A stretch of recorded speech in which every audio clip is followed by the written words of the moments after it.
is the remnant of the Anunnakis. There are really, or there have been, really three predatory interventions into our lives as a Homo sapiens society. The first are the Anunnaki, which provided the Illuminati, the royal bloodline structure. And you saw how we've come down from what was most recently prior to 9500 BC, an interplanetary society with Earth and Mars, ruled over by the pharaohs, who were coneheads, who were Anunnaki coneheads, and that's why you have that pharaonic kind of conical crown to sort of mask their conical skulls from the rest of us Homo sapiens, kind of dumbed down Homo sapiens. The second and third major predatory interventions have been from the Orion Greys, who were fronting from the Draco reptilians, who have been the major fourth-dimensional predators. And, of course, kind of a pervasive inorganic virus in terms of the archons that, can be more and more activated by these predators. The royal houses are based on bloodlines that come down from the Anunnaki and are based on the whole notion of regalia and many of the ceremonies, and perhaps even of the rituals, although in the British, starting at about with the founding of the Illuminati around 1700 and 1775, the second chapter of the Illuminati was founded secretly at my alma mater, Yale University, in 1776. It was known as Skull and Bones. Kind of the surface story is that they were founded in 1832 as a branch of a German university secret society. In fact, they were founded in 1776, the second branch of the Illuminati. Now, along with this, there has been an intersection with what I would call interdimensional satanic influences and with archonic influences, because there's a very well documented book called Dope Inc. You can go to exopolitics.com and download the book for free. It's about a 350-page book written in the 1980s, and it's still very current, which show that there are three things: God, gold, oil, and drugs, which are dominated by the bloodlines which reach up into the British Crown and certain of the British noble houses. And this has been for over 300 years, notably in drugs, which have used,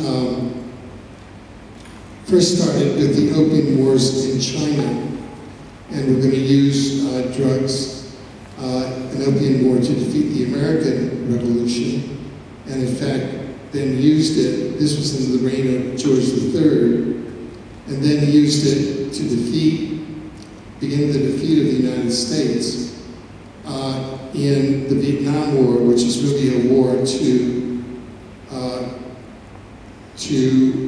addict the U.S. underclasses to drugs. Now, this is an interdimensional war because as you begin to addict the world population to drugs, you implement not only the Illuminati agenda, which is controlled by the British Crown and by the City of London bloodlines, principally the Rothschilds, but you are also empowering the archonic, interdimensional structures.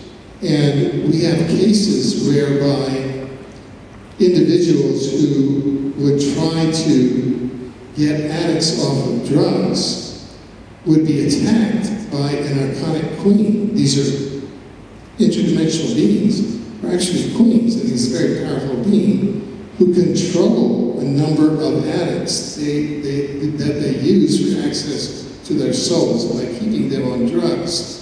That's how the archons attach themselves to their souls. So this is where you have a symbiosis between the Illuminati god, gold, oil, and drugs, and the archonic sort of virus, regal hierarchy in their interdimensional world.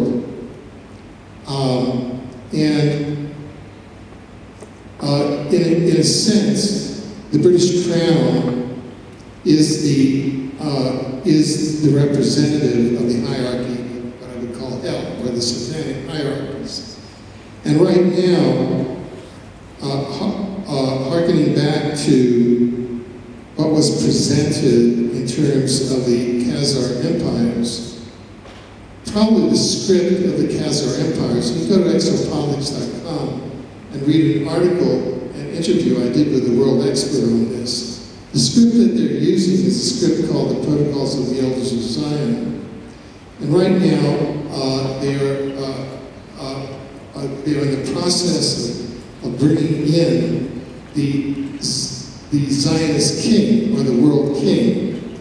And that world king is Prince William, who satisfies all of the criteria under the protocols of the Elders of Zion for being the world Zionist king. On his mother's side, he is not, mother and father's side, he's not a Windsor, because his, Diana's mother is in fact, was having an affair with a Rothschild, and Diana's in fact a Rothschild. So Diana's a Rothschild, and Kate Middleton genetically is a Goldsmith. So this represents the accession to the British throne of the Rothschilds and the Goldsmiths, which is the ultimate Khazars. So that's what's occurring at the level of the Ashkenazi Illuminati, is that they're bringing in the Zionist king, embodied in Prince William. When he came to my country, Canada, immediately after the wedding, which I call the blood wedding, because at that time, at the same time of the wedding, they were taking heart with this weather warfare capabilities and transporting the Fukushima radiation over the western coast of Canada, the western coast of the United States, and the western coast of Mexico. And we just published an interview with independent scientist Lorraine Moret, showing that by the end of December 2011, we will have 100,000 excess deaths in North America due to the radiation of Fukushima. And that was the gift of the royal couple in that Zionist structure to the North American people, i.e. into depopulation. So when they rolled out Prince William into Canada as our future regent, the Queen is the head of state of Canada. I published this article with an expert showing that Prince William, the future Zionist king, is most probably the Antichrist named in Revelation.